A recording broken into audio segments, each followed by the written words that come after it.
Namaste bachcho, how are you? I hope that you all are doing very well at your home with your family members.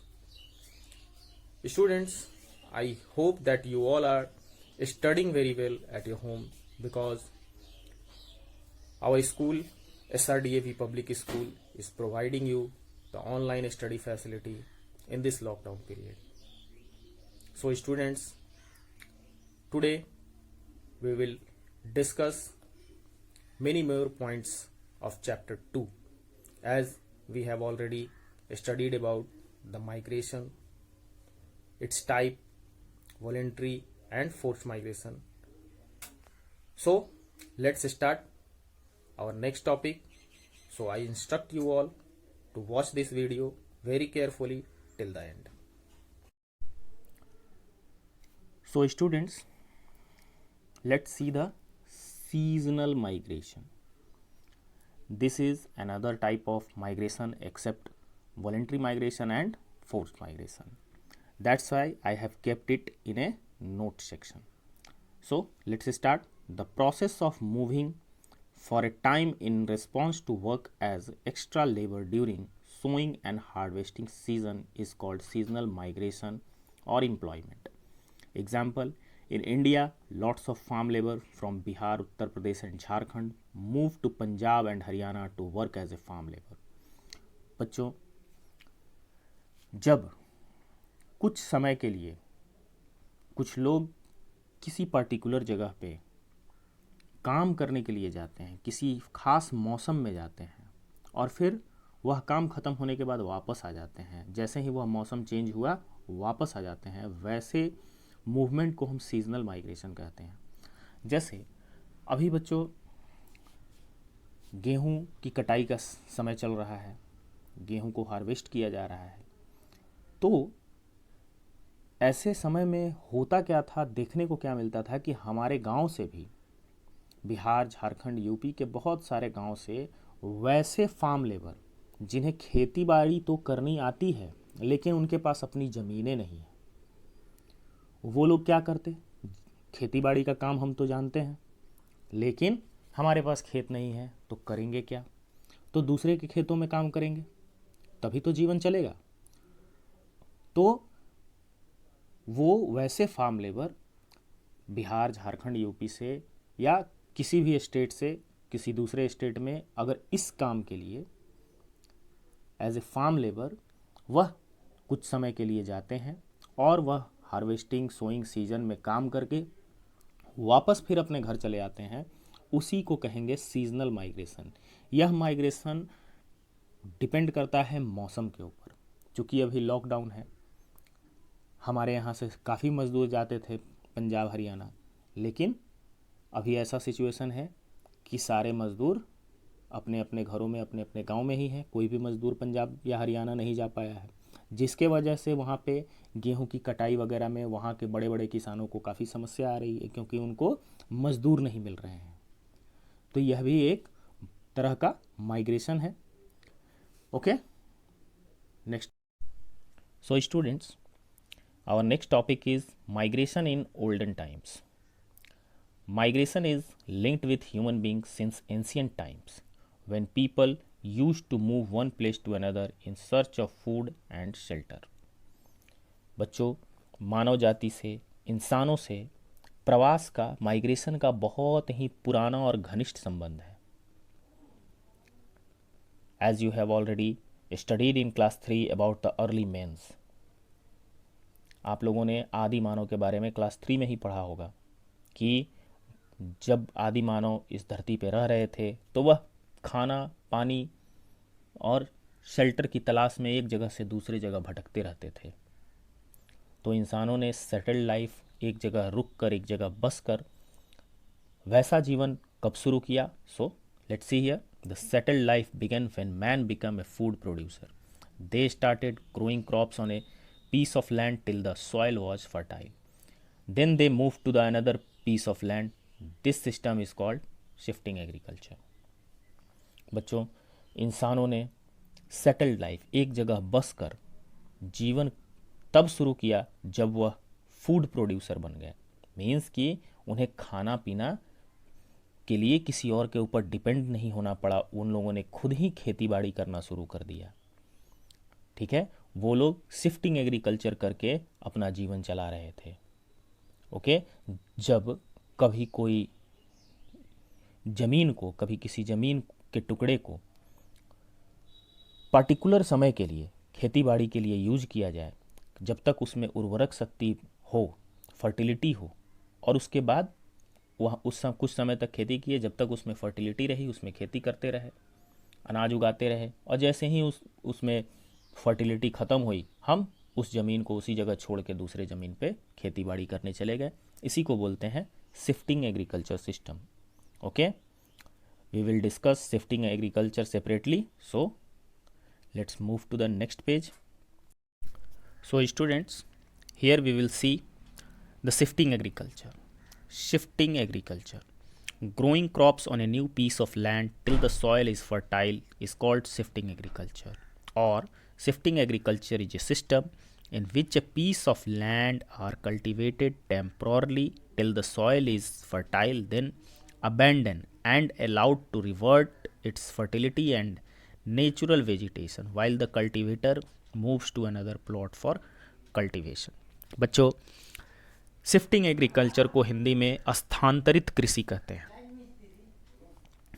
इसमें होता क्या है कि पुराने ज़माने में अधिकतर यह प्रचलित था, और अभी भी दूर दराज जंगली इलाके या पहाड़ी इलाकों में जो वहाँ के आदिवासी हैं वो इस तरह की खेती को करते हैं। इस सिस्टम में होता क्या है कि जंगल के किसी एक हिस्से को चुन लेते हैं और उस हिस्से को काट देते हैं, वहाँ पे आग लगा देते हैं और उस जगह की सफाई कर देते हैं। As you can see in this picture, जंगल के बीच में ही लकड़ियों को, पेड़ों को काट कर इस जगह को क्लियर कर दिया गया है, और यहाँ पर तब तक खेती बाड़ी करते रहेंगे, उसमें बीज बोते रहेंगे, अनाज उपजाते रहेंगे, जब तक कि यहाँ की ज़मीन में उपजाऊ शक्ति है, फर्टिलिटी है। उसके बाद अबेंडन इट, अबेंडन का मतलब होता है इसे त्याग कर देना, छोड़ देते हैं और दूसरे जगह शिफ्ट कर जाते हैं, ताकि इसमें जो पहले पेड़ पौधे, घास फूस ये सब लगे हुए थे, यह वापस से लग जाए, यह अपने नेचुरल वेजिटेशन में वापस आ जाए। ठीक है, ताकि इन्वायरमेंट में भी बैलेंस बना रहे, नहीं तो पेड़ काटने से नुकसान ही होगा। फिर इसको छोड़कर दूसरे किसी और जगह पे जाके खेती पर बड़ी करने लगेंगे। इसी को कहते हैं बेटा shifting agriculture. Okay, let's move to our next topic, hardship faced by migrants. जो लोग माइग्रेट करते हैं किसी न किसी कारण से, उन्हें बहुत सारी समस्याओं का सामना करना पड़ता है। उसी के बारे में है कि hardship faced by migrants. So let's see here, the forced migrants face many problems because they have to move away from their homes forcefully. They have to live their life very hard without basic needs such as food, shelter, etc. They have to depend on government relief services for a long time. बच्चों, जो लोग अपनी इच्छा से migrate कहीं कर रहे हैं, उन्हें तो किसी भी तरह की कोई समस्या नहीं होती, क्योंकि वो अपनी इच्छा से कर रहे हैं, तो अपना अच्छा बुरा सोच कर ही माइग्रेट कर रहे हैं, कहीं एक जगह से दूसरी जगह शिफ्ट हो रहे हैं।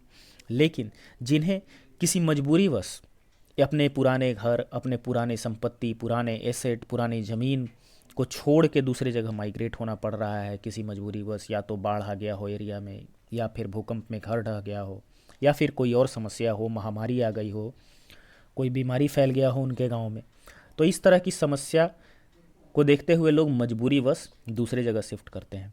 तो वैसे जगह पे शिफ्ट करने में, उन्हें नई शुरुआत करने में काफ़ी समस्याओं का सामना करना पड़ता है। सबसे पहले तो बेसिक नीड्स उनकी पूरी नहीं हो पाती, जिसे हम फूड, सैनिटेशन, शेल्टर कहते हैं। As you can see in this two pictures, in first people are in queue and waiting for their number to get the food grains, and the second one is a big family is living in a small tent. इस picture में आप देख रहे हैं लोग कतार में, line में लगे हुए हैं सरकारी राशन की दुकान के पास कि हमें राशन मिल जाए, और दूसरे पिक्चर में एक बड़ा परिवार एक छोटे से टेंट में रहने के लिए मजबूर है। तो this is the hardship of migrants. Okay, let's move to the next page. एक तो जो फोर्स्ड माइग्रेंट्स हैं उन्हें समस्याओं का सामना करना भी पड़ता है, और कुछ कुछ लोग अपनी नासमझी से भी और कुछ कुछ लोग मजबूरी में भी माइग्रेट करते हैं और गलत डिसीजन ले लेते हैं, जिसके वजह से उन्हें काफ़ी ज़्यादा समस्याएं झेलनी पड़ जाती हैं। As you can say here, the labours move to cities और in other states in search of better job opportunities, handsome wages. They also have to live without basic needs such as food, shelter, and sanitation. The condition goes very miserable when they migrate with their family. The women have to work in other houses as a maid. Their children do not get education. Many migrants do not get any job, so they move back to their home or started begging. बच्चों, क्या होता है कि बहुत सारे जो गरीब मज़दूर हैं उनका गुजर बसर गांव में नहीं हो पा रहा है, गांव में उन्हें रोज़गार अच्छे से नहीं मिल पा रहा है, उनकी सैलरी उतनी अच्छी नहीं है, उन्हें मजदूरी अच्छी नहीं मिल रही है, तो अच्छी मजदूरी अच्छी नौकरी की तलाश में शहरों की तरफ मूव कर जाते हैं, माइग्रेट कर जाते हैं।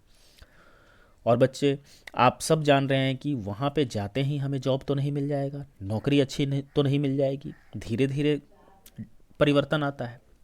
तो ऐसी स्थिति में क्या होता है कि उन्हें अपनी बेसिक नीड्स भी पूरी करने के लिए काफ़ी जूझना पड़ता है। कहाँ रहेंगे एक नए अनजान शहर में, क्या खाएंगे, कैसे रहेंगे, नौकरी कैसे ढूंढेंगे, और यह स्थिति और ज़्यादा मेजरेबल मीन्स की दयनीय और बद से बदतर तब हो जाती है जब वो अपने फैमिली के साथ माइग्रेट किए हुए रहते हैं। अकेला इंसान तो कहीं भी रह ले, किसी धर्मशाला में रह ले, स्टेशन पे सो जाए, लेकिन बीवी बच्चों के साथ वो कहाँ जाएगा। तो जब फैमिली के साथ जाता है तो वह कंडीशन और बुरी से बुरी हो जाती है, जिसका परिणाम यह निकलता है कि जो घर की जो औरत है, जो उसकी बीवी है उस मज़दूर की, उसे किसी और के घर में जाके मज़दूरी, मेड का काम करना पड़ता है, बर्तन धोना पड़ता है, झाड़ू लगाना पड़ता है। इस तरह की स्थिति हो जाती है, और उसका एक सबसे बुरा परिणाम यह होता है कि उनके बच्चे पढ़ लिख नहीं पाते हैं, और उन्हें ना ढंग से खाना मिल पाता है, ना उन्हें पढ़ाई मिल पाती है। वह कुपोषण का शिकार होते जाते हैं, और धीरे धीरे मजबूर होकर या तो वह घबरा कर फिर वापस अपने गांव चले जाते हैं, नहीं तो भीख मांगने पर मजबूर हो जाते हैं।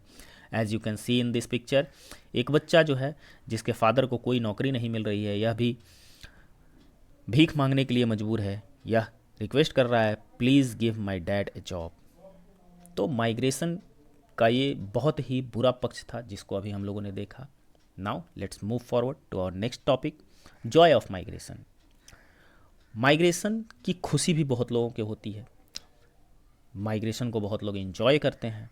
Okay, so let's see here, migration gives happiness to many people, they meet their relatives after a long time, they enjoy the natural beauty and climate and experience new culture, tradition, dance and music, etc। बच्चे, voluntary migration जो है वह आप पहले भी पढ़ चुके हैं कि इसमें लोग अपनी इच्छा के अनुसार कहीं पे मूव करते हैं, बेटर जॉब के लिए, बेटर एजुकेशन के लिए, किसी रिलेटिव से मिलने के लिए, अपनी पूरी तैयारी के साथ वह माइग्रेट करते हैं। उनकी तैयारी इतनी अच्छी और स्ट्रांग होती है कि उन्हें किसी समस्या का सामना नहीं कर पड़ता, जबकि वह माइग्रेशन उनके लिए काफ़ी फ्रूटफुल, एडवेंचरस और हैप्पीनेस से भरा होता है। जैसे अभी समर वैकेशन अगर नॉर्मल होता अभी हमारा सेशन, तो अभी कुछ दिनों के बाद समर वैकेशन आता, आप तैयारी में लगे होते कि हमें नानी के यहाँ जाना है, मौसी के यहाँ जाना है, तो गर्मी का मौसम है, कश्मीर जाना है, हिमाचल जाना है, तो आप भी अपने पुराने अपने घर से नई जगह पे माइग्रेट करते कुछ दिनों के लिए, वहाँ के मौसम का मज़ा लेते, वहाँ के कल्चर को देखते, वहाँ के ट्रेडिशन को देखते, वहाँ के डांस म्यूज़िक को एक्सपीरियंस करते। तो इस तरह से माइग्रेशन जो है वह एक प्लेजर बन जाता है कुछ लोगों के लिए। तो माइग्रेशन के दो पक्ष हैं, एक तरफ बहुत सारी समस्याओं का लोगों को सामना करना पड़ जाता है फोर्स्ड माइग्रेंट्स को, और जो लोग वॉलेंट्री माइग्रेंट्स हैं, जो अपनी इच्छा के अनुसार कहीं माइग्रेट करते हैं, उन्हें माइग्रेशन से काफ़ी खुशी भी मिलती है। Okay students, let's move to the next point, animal migration. Animal migration is relatively long distance movement of individual animals, usually on seasonal basis, to find food or more favorable living or breeding condition. It is found in all major animal groups including birds, mammals, fish, reptiles, amphibians and insects. बच्चों, जिस तरह इंसानों में बहुत पुराने समय से migration की प्रवृत्ति चली आ रही है, उसी तरह से जानवरों में भी मौसम के बदलाव के अनुसार माइग्रेशन करने की प्रवृत्ति होती है, वह भी एक जगह से दूसरी जगह प्रवास करते हैं। As you can see in this picture, यह विल्डबीस्ट है। यह शाकाहारी एक जीव है, यह घास के मैदानों में अधिकतर रहता है। यह गर्मी के मौसम में ऐसे जगह पे माइग्रेट करता है जहाँ पे उसे हरी घास और पीने के लिए पानी मिल सके। उसी तरह you can see in this picture lots of birds are moving to another place. ऐसा होता है कि बहुत सारे यूरोप में ऐसे ठंडे ठंडे देश है जहाँ पे ठंडी के मौसम बिल्कुल टेम्परेचर माइनस में चला जाता है, तो वहाँ के जीव जंतु पक्षियाँ उड़कर हमारे देश में आती हैं, क्योंकि हमारे देश का टेम्परेचर उनके देश के टेम्परेचर से थोड़ा ज़्यादा होता है। और फिर जैसे मौसम नॉर्मल होता जाता है, फिर वह वापस अपने देश चले जाते हैं। और साथ ही साथ इसी मौसम में वह अंडे देते हैं, अब उस अंडे को सेकते हैं, नए बच्चों को जन्म देते हैं। तो इस कंडीशन, एक फेवरेबल कंडीशन जीने के लिए और रिप्रोडक्शन के लिए वह ढूंढते हैं, और मौसम के अनुसार वह माइग्रेट करते रहते हैं एक जगह से दूसरी जगह। तो एनिमल्स में भी माइग्रेशन की प्रवृत्ति है। Okay students, this is it in chapter 2। I hope that you have understand all the topics of chapter 2. In the next class we will discuss the question answers of this chapter, and I hope that you all are safe with your family members. Stay safe, study hard. Bye bye. Thank you so much.